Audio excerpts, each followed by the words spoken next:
The blood wouldn't stop. Mia pressed both hands against Junho's side, pushing as hard as she could, but the red kept spreading through his white shirt like ink dropping into water. Fast. Too fast. Stay with me, she said. Her voice was shaking. Hey, look at me. Look at my face. His eyes were open, but they were getting heavy, like a man trying to fight sleep after 3 days awake. They were on the floor of the hospital hallway. Not outside. Not in a parking lot. Inside the hospital. Under the bright white lights. With nurses walking past. With doctors in clean coats standing at their stations. With a whole reception desk full of people who had seen them come through those sliding doors 6 minutes ago. And not one single person had come over. Not one. Mia looked up from the floor, her hands still pressed against Junho's body, and she screamed. He is bleeding. Can somebody please help him? A nurse glanced over. Actually, I looked right at her, then looked back down at her clipboard. Mia could not believe what she was seeing. Please. Her voice cracked. He's going to die right here on this floor. The woman at the reception desk, short hair, glasses, a little gold name tag that said Carol, leaned forward like she was about to say something important. Ma'am, Carol said very calmly, we've already explained the situation. Without proof of active insurance coverage or a deposit of $4,000, we are not able to begin treatment. That is our policy. Mia stared at her. The clock on the wall behind Carol said 11:47 p.m. Junho made a sound. A low, terrible sound. Like the air was having trouble finding its way out of him.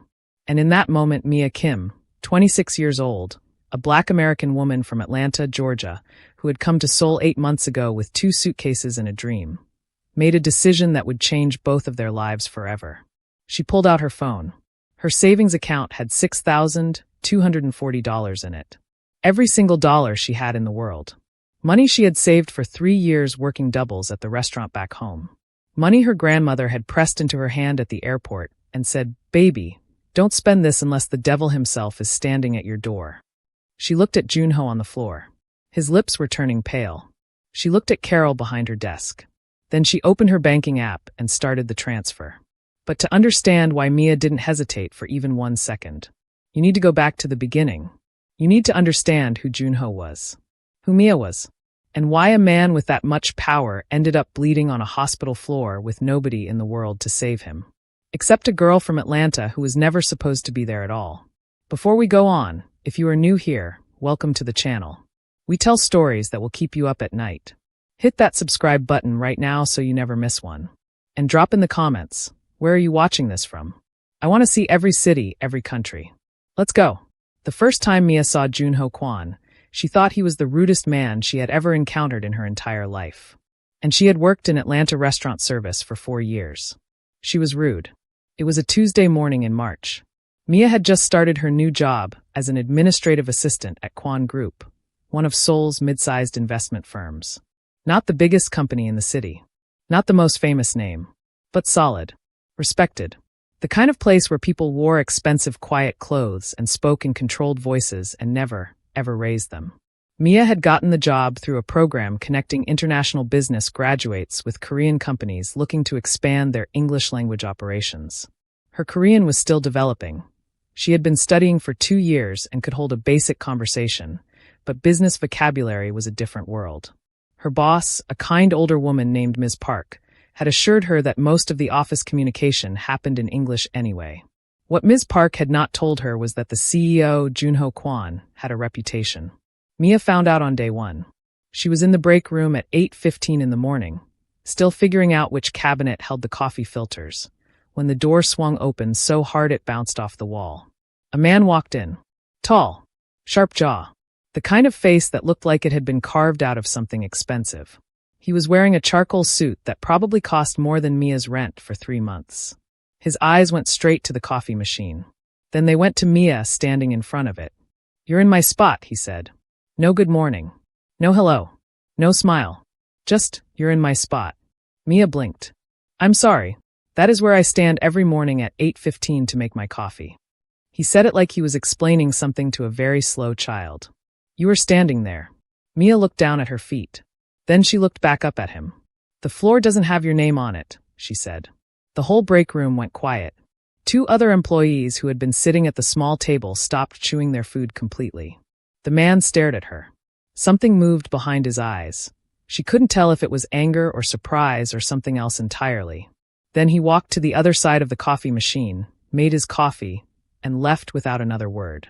The woman at the table nearest to Mia leaned over slowly. That, she whispered, was Kwon Jun-ho, the CEO. Mia closed her eyes for exactly 2 seconds. Day one, she thought. Day one. Mia kept her head down after that. She was good at her job, genuinely good. She organized, she translated, she prepared presentations, she caught errors in documents that people twice her age had missed. Ms. Park loved her. The rest of the administrative team loved her. Jun-ho Kwon acted like she did not exist. Which was fine. Completely fine. Mia did not come to Seoul to make friends with cold CEOs. She came to build her career, experience a new culture, save money, and prove to every single person back home who had said, "Girl, Seoul? Really?" that she had made the right choice. She explored the city on weekends. She found a small black-owned beauty supply store run by a Nigerian woman named Adiz who became her first real friend in Seoul. She video called her grandmother every Sunday.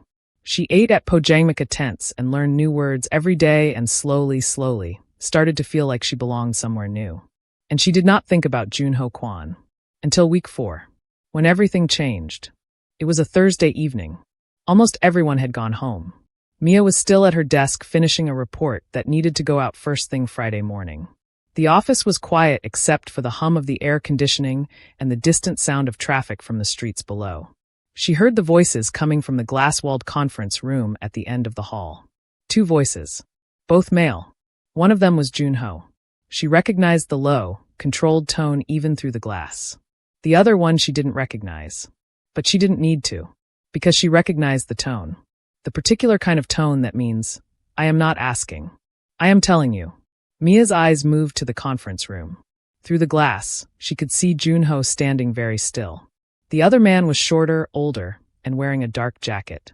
He was standing too close, pointing at something on the table between them. Then the older man picked up whatever was on the table, put it in his inside jacket pocket, and walked out. As he passed Mia's desk, he didn't look at her. But she saw his face. And she would never forget it. Jun-ho stood alone in the conference room for a long moment. His back was to her. His shoulders were not moving the way a calm man's shoulders move. Then he turned around and saw her through the glass. Their eyes met. For the first time since the coffee machine incident, he looked at her like she was actually a person. He walked out of the conference room and stopped at her desk. How long have you been sitting there? He asked. I'm finishing the Daejin report, she said. I'll be gone in 30 minutes. He looked at her for a long moment. Did you hear anything? I heard 2 people having a conversation, Mia said carefully. I don't know what they said. Something shifted in his expression. You're an American. Atlanta. Yes. You talked back to me on your first day. You told me I was standing in your spot. The smallest thing happened at the corner of his mouth. Not quite a smile, but the memory of one, maybe. Go home, he said. Don't stay too late. And he walked away. Mia sat there for a moment. Then she finished the report, packed her bag, and went home. She told herself it meant nothing. She told herself that 3 more times on the subway ride home. She almost believed it by the time she got to her apartment door. Nobody becomes important to you all at once. That is not how it works. That is not how it has ever worked. It happens in pieces. In small moments you don't notice until you're already too far in to turn around. It happened like this. Week 5, Jun-ho started acknowledging her in the mornings. Not warmly, just a slight nod as he passed her desk. But it was a nod. It was something.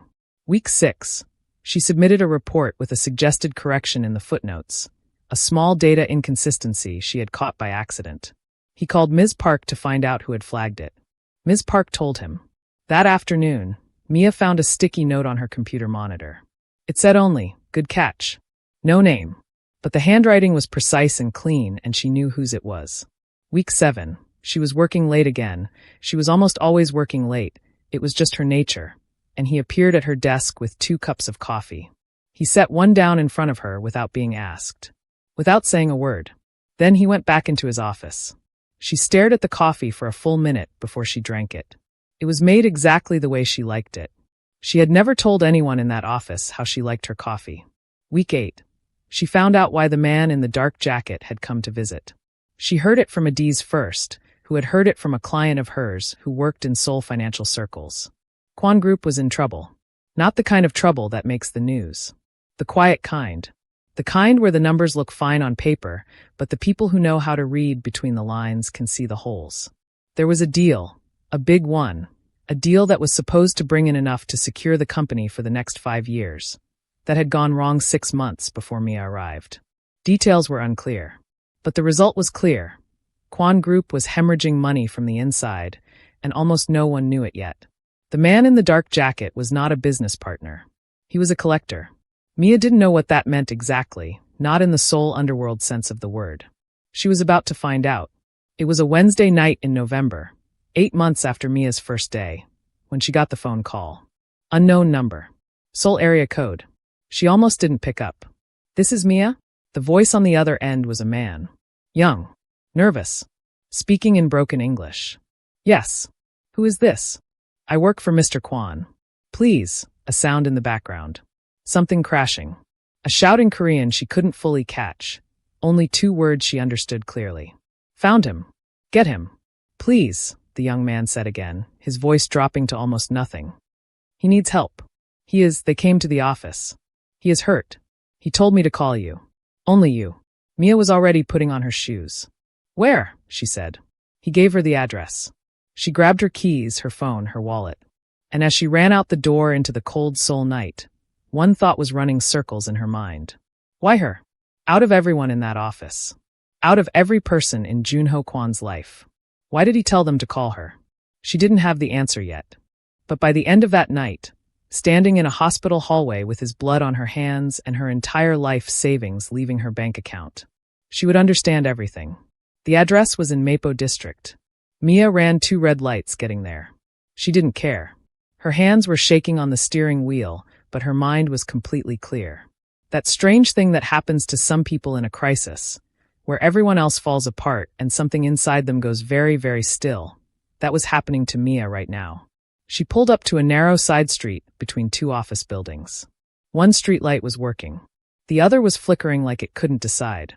She saw him immediately. Junho was on the ground against the wall, one leg stretched out, one knee up. His jacket was gone. His white shirt was dark on the left side in a way that made Mia's stomach drop straight to the floor. A young man, early 20s, terrified face, messy hair, was crouched next to him. This had to be the one who called her. He looked up when her headlights hit them, and the relief on his face was so raw it was almost painful to look at. Mia was out of the car before it fully stopped. She dropped to her knees on the wet ground next to Junho. "Hey," she said firmly. "Junho, look at me." His head turned slowly. His eyes found her face.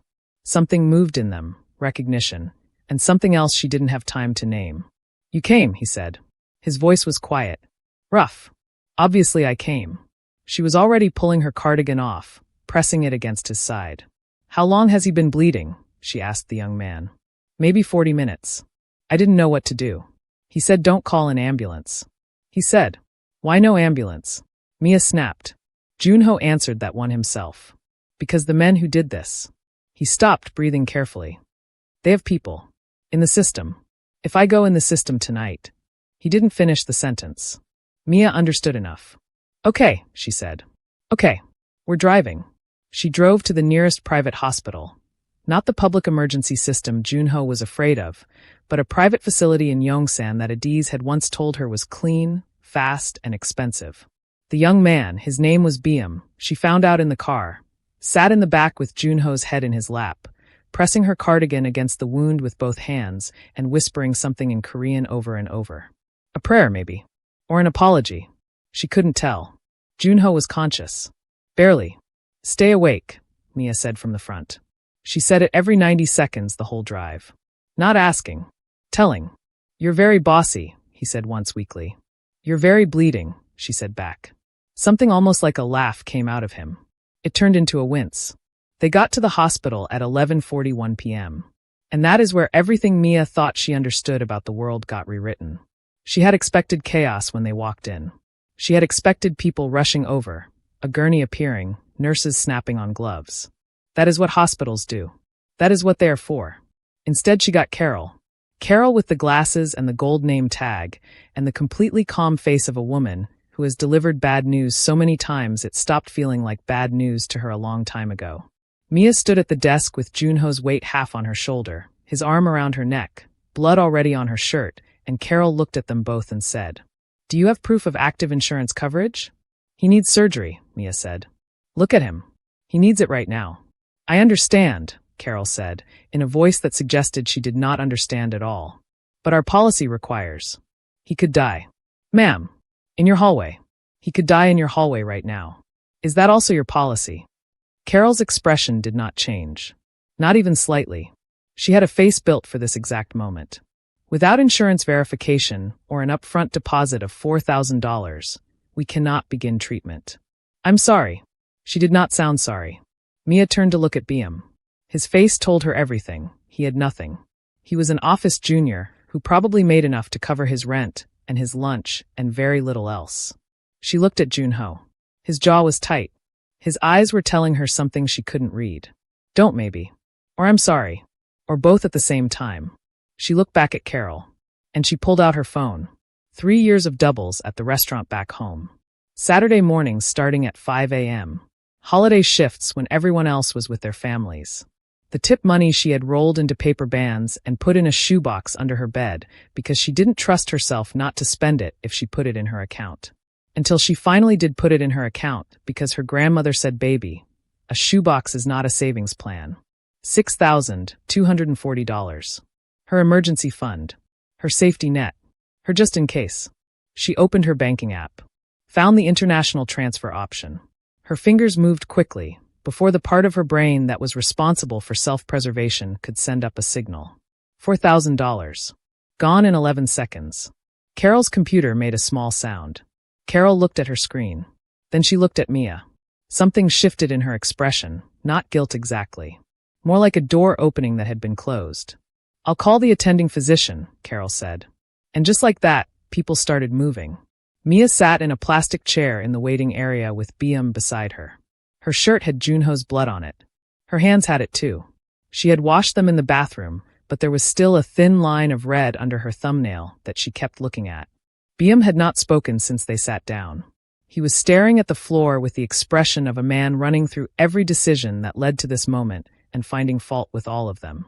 After a long while he said quietly, "How do you know Mr. Kwan?" "I work for him," Mia said. Biam nodded slowly. "He talked about you." Mia turned to look at him. "He what?" "Not." Biam searched for the English word. "Not a lot. But sometimes." "He said you were." He scrunched his face, translating from memory. "Difficult. But the correct kind is difficult." Mia stared at him. "That is a compliment," Biam added carefully. "From him, that is a very big compliment." She turned back to the wall in front of her. She didn't know what to do with that information. She put it in a corner of her mind and left it there. "Who were those men?" she asked. Biam was quiet for long enough that she thought he wasn't going to answer. Then he said, "Do you know the name Shin Dae-sung?" Mia shook her head. "He is," Biam stopped. Started again. "Mr. Kwan's company had a partner 2 years ago. A silent partner. This partner put money into the company. A lot of money. And then the big deal, you may have heard last year, the Daejin collapse." "I heard something about it," Mia said. "When that deal failed, Mr. Kwan lost the partner's money. All of it. And this partner," Biam lowered his voice even further. "He does not accept losing money. He sent people to collect. First with papers. Then with lawyers. Then with—" He gestured vaguely toward the direction of the treatment rooms. "With men in dark jackets," Mia said. Biam looked at her sharply. "You saw?" "Once. In the conference room. Weeks ago." Biam nodded. Slowly. Like pieces were settling into place for him too. "Mr. Kwan has been trying to pay back. Quietly. Selling things. Restructuring the company. But Shin Dae-sung," he shook his head. "He does not want the money anymore. That is the problem. He wants something else now." "What does he want?" Biam looked at her with young, tired eyes. "The company," he said. "He wants to take the whole company. And he wants Mr. Kwan to have nothing left. Not money. Not reputation. Not—" He paused. "Not safe." The waiting room hummed with its cold, fluorescent silence. Mia sat with this information. I turned it over. I felt the weight of it. "Why did he tell you to call me?" she asked. "Out of everyone. Why me?" Biam thought about this for a moment. I asked him the same thing, he said. When he was telling me the number. I said, who is this? Is this family? Is this someone important? What did he say? Biam almost smiled. He said, she is the only one who will actually come. The doctor came out at 3:17 in the morning. Middle-aged woman. Calm face. The kind of calm that comes from competence, not indifference, completely different from Carol's calm. This was the calm of someone who had done difficult things and come out on the other side of them. He's stable, she said. Mia let out a breath she had been holding for hours.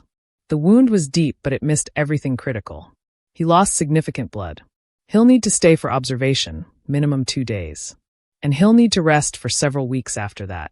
But he'll be okay, Mia said. He'll be okay. Biam made a sound next to her, like something cracking open and releasing pressure all at once. The doctor looked at Mia's shirt. At her hands. Are you family? No, Mia said. The doctor looked at her for a moment. He was asking for you. When we were getting him settled. He kept saying a name. She said it in Korean first, the way Korean speakers say English names, the sound slightly reshaped. Then she said it plainly. Mia. The waiting room was very quiet. Can I see him? Mia asked. Briefly, the doctor said. He needs sleep. But briefly, yes. He looked smaller in the hospital bed. That was the first thing she noticed.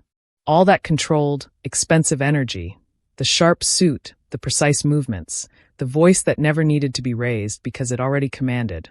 All of it had been set aside, and what was left was just a man. Pale, tired, hooked to a drip. His eyes opened when she stepped in. You're stable, she said. She stayed near the door.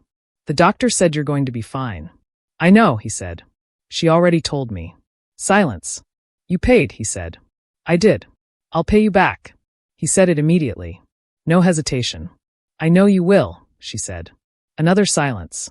Different from the first one. Less empty. Why, he asked. Mia looked at him. Why what? You didn't have to come. I told Biam to call you, but he stopped. His voice was more stripped down than she had ever heard it. Like the hospital had taken something off him along with his jacket and his controlled expression. I would have understood. If you hadn't come. I would have understood. Mia was quiet for a moment. No, you wouldn't, she said. His eyes stayed on her face. Get some sleep, Junho, she said softly. And she turned toward the door. Mia. She stopped. Thank you. She didn't turn around. But her hand on the door frame tightened just slightly. Don't thank me yet, she said. And she walked out. She drove home in the cold Seoul dark, her bloody shirt sticking to her skin. $2,240 left in her account. She did not let herself cry until she was inside her apartment with the door locked. And when she was done crying, she sat at her kitchen table, opened her laptop, and started trying to figure out who exactly Shin Dae-sung was. Because something in Biam's voice when he said that name, that careful, quiet fear, told her that tonight was not the end of something. It was the beginning. Shin Dae-sung. Mia typed the name into every search engine she could find. Korean news sites, business journals, financial records.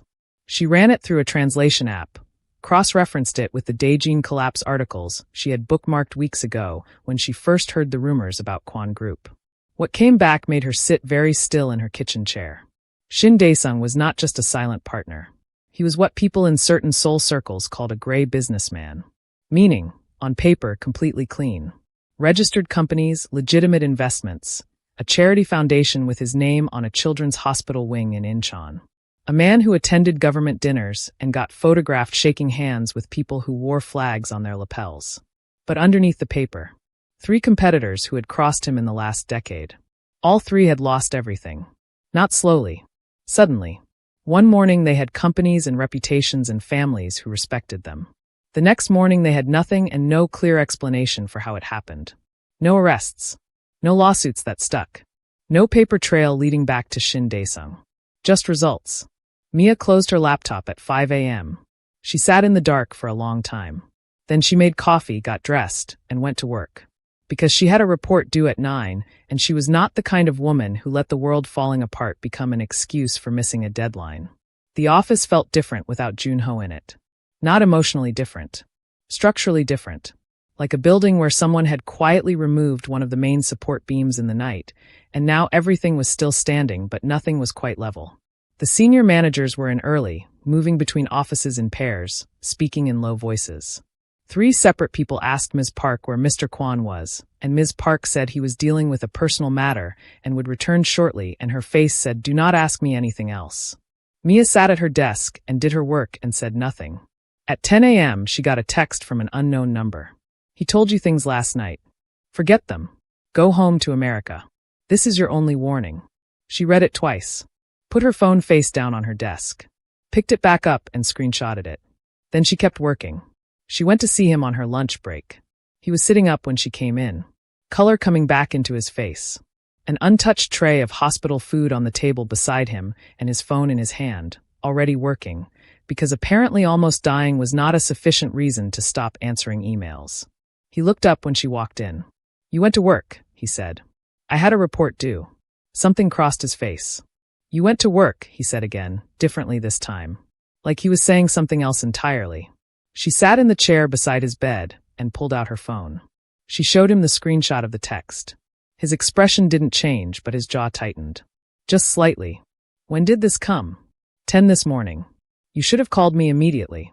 "You were recovering from a stab wound," Mia said. "It could wait 2 hours." He looked at her the way people look at something they cannot fully categorize.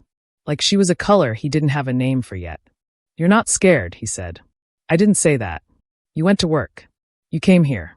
You're showing me this like you're reporting a minor inconvenience."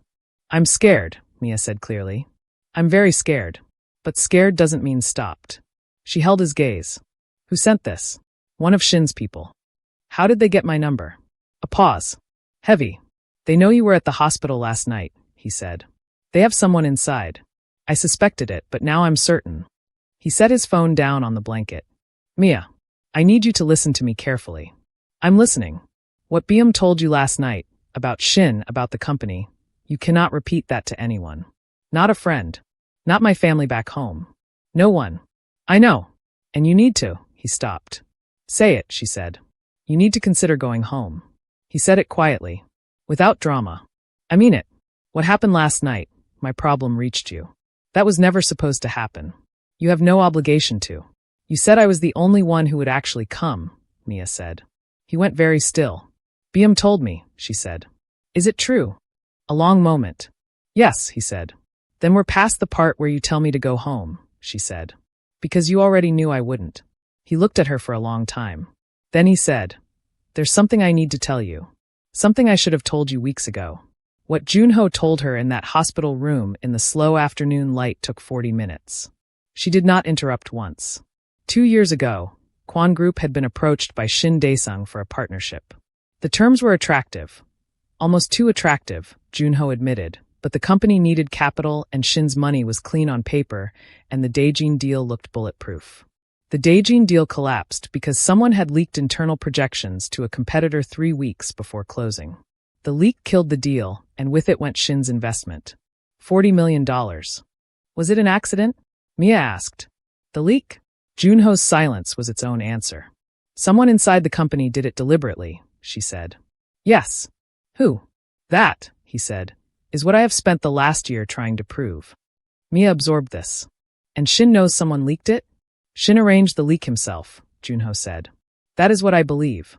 I believe he put the money in knowing the deal would fail. Knowing I would be left owing him $40 million I couldn't repay. Because what he wanted was never the return on investment. He wanted the company, Mia said. Exactly what BM had said. He wanted what the company has access to, Junho said. There are 3 government contracts currently running through Kwan Group. Infrastructure projects. If he controls the company, he controls those contracts. And the people connected to them. He paused. This was never about money. This was about access. Power. He built a trap, and I walked into it. Mia sat with this for a moment. So the man in the dark jacket came to your office, she said. That was the beginning of the collection. That was the 3rd visit, Junho said quietly. Outside the hospital window, Seoul moved at its usual speed, completely indifferent to the conversation happening on the 4th floor. What do you need? Mia asked. He looked at her. What? To prove it. To prove Shin arranged the leak. What do you need?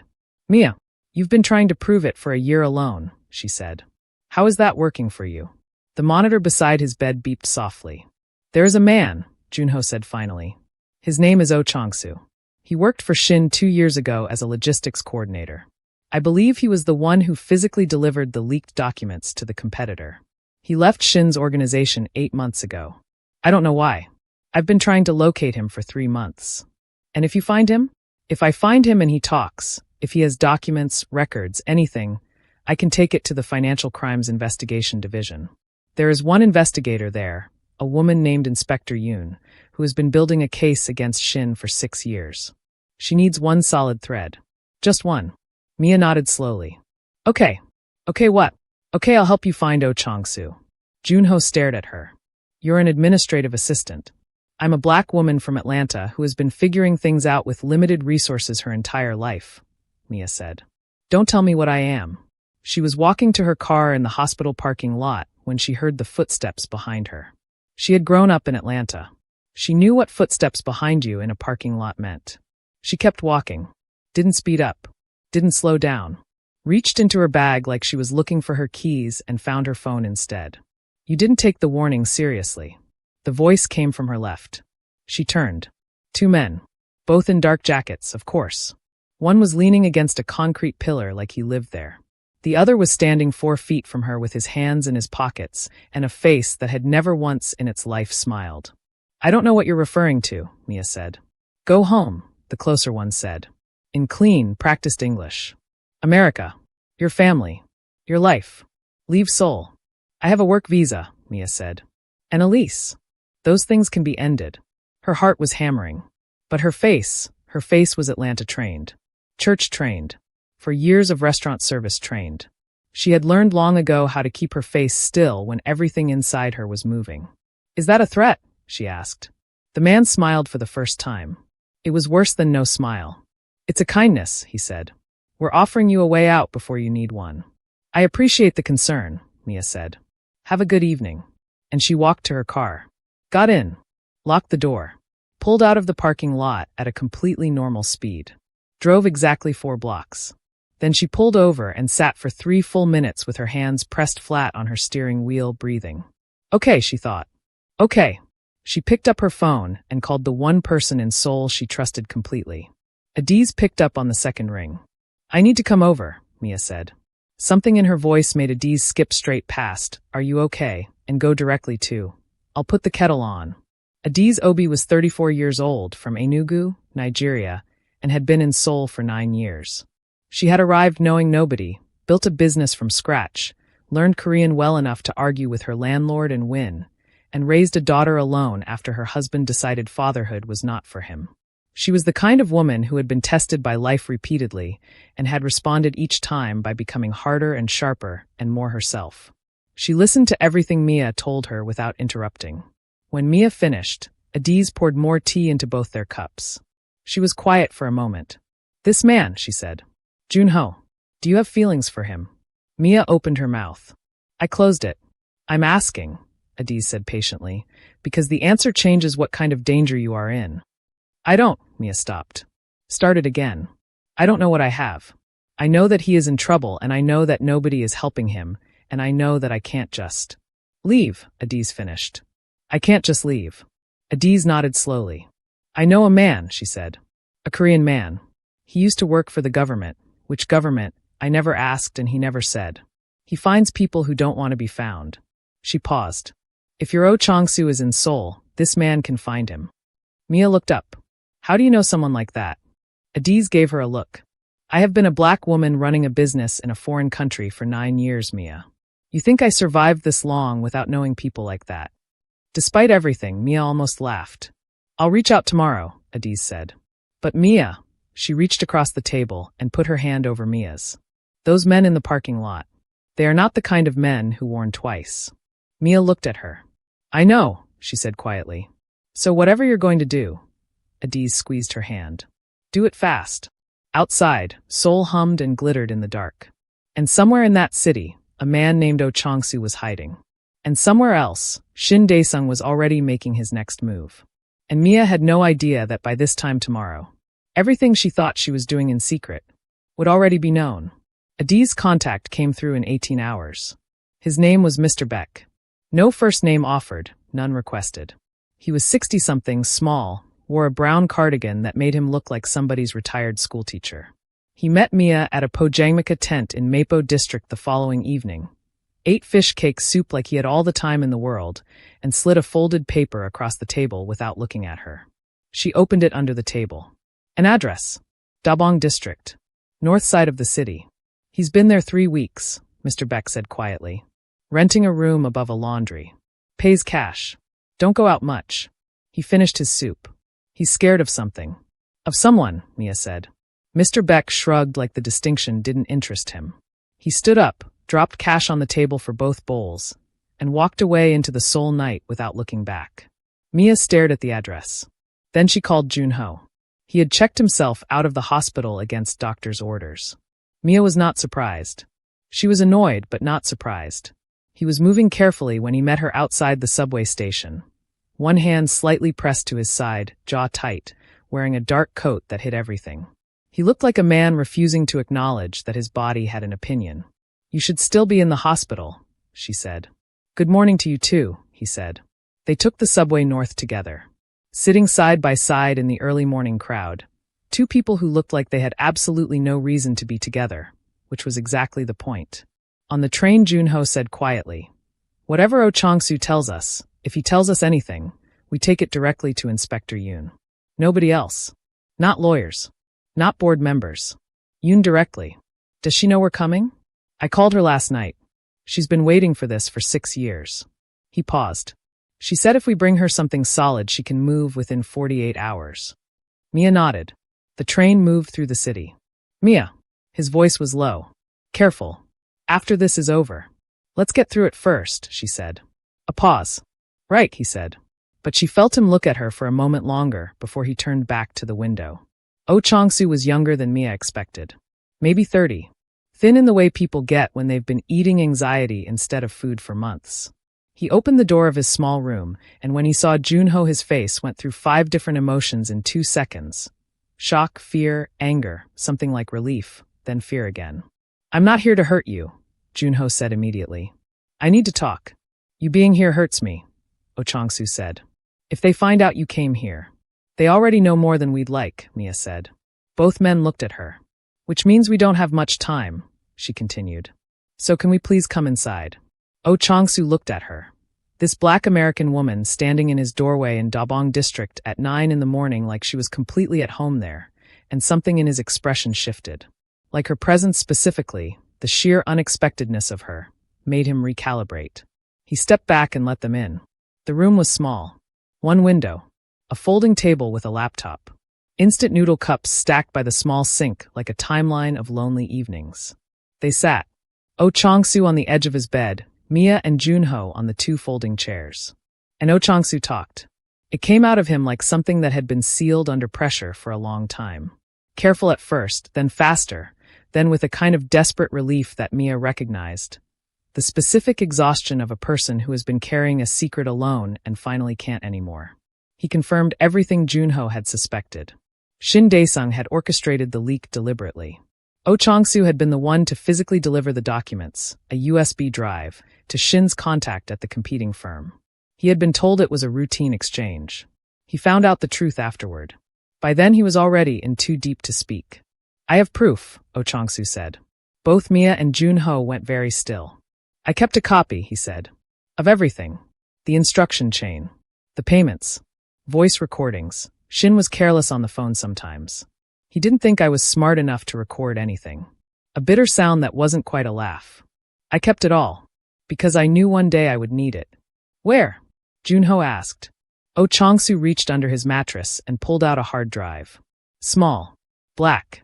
Completely ordinary looking. He held it out. Junho reached for it. And that is when the door came off its hinges. 2 men. Moving fast and professionally. Dark jackets. Always the dark jackets.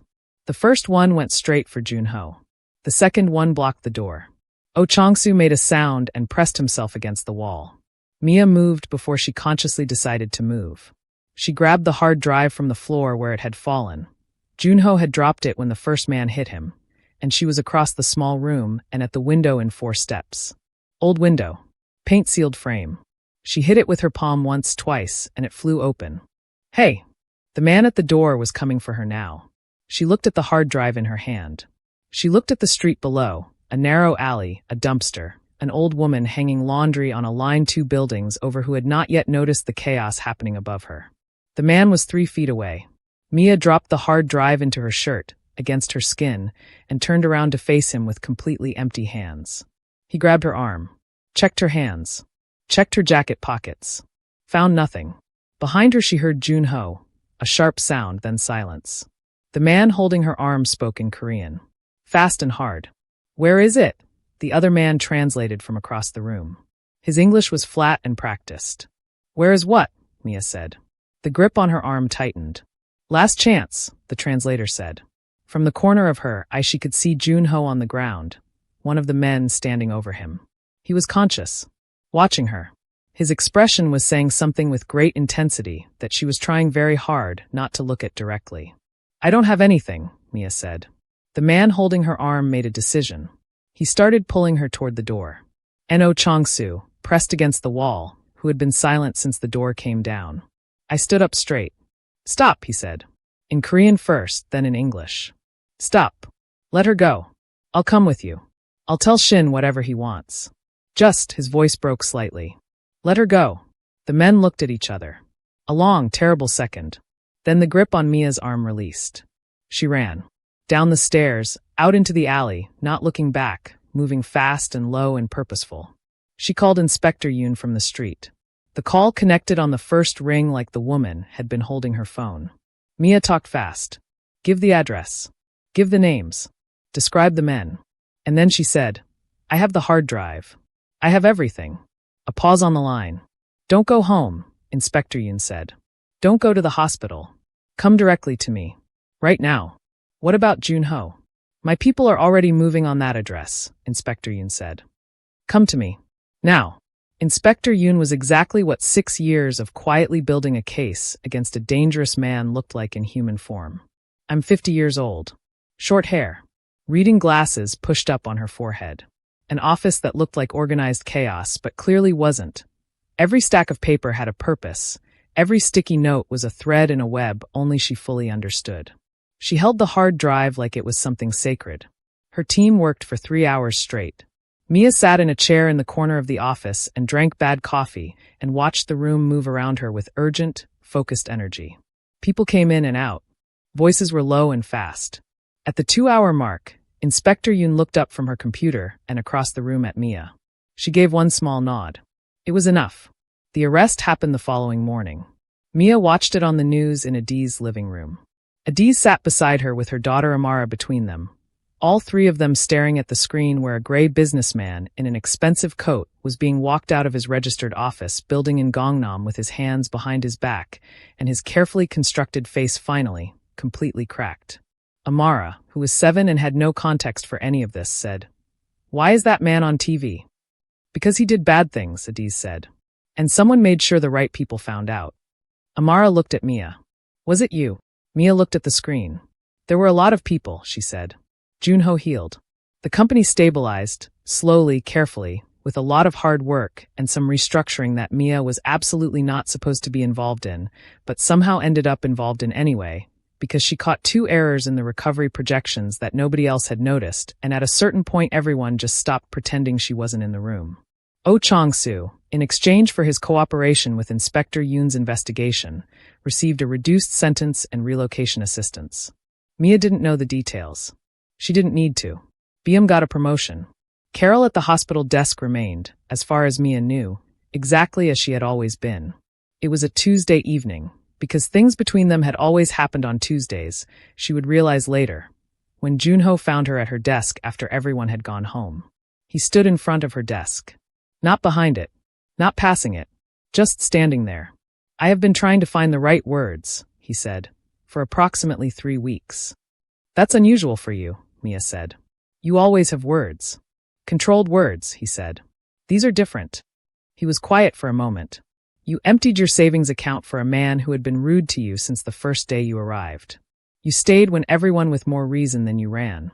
You walked into a room with dangerous men and stood there with your hands empty and your face completely still and He stopped. Mia waited. "I have never in my life met anyone like you," he said.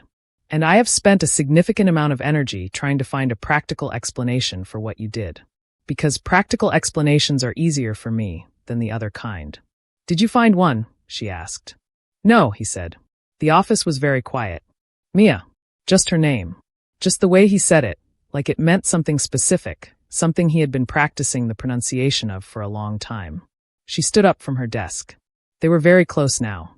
Close enough that she could see the thing in his expression that had been there for weeks, maybe months, the thing she had been carefully not looking at directly. Finally out in the open. No more controlled distance. No more expensive composure. Just him. Looking at her. I'm still your employee, she said quietly. I'm aware, he said. I'm prepared to find that deeply inconvenient. Mia looked at him for a long moment. Then she said, You owe me $6,240. Something broke open in his face. The realest smile she had ever seen on him. Unguarded, slightly helpless, completely his.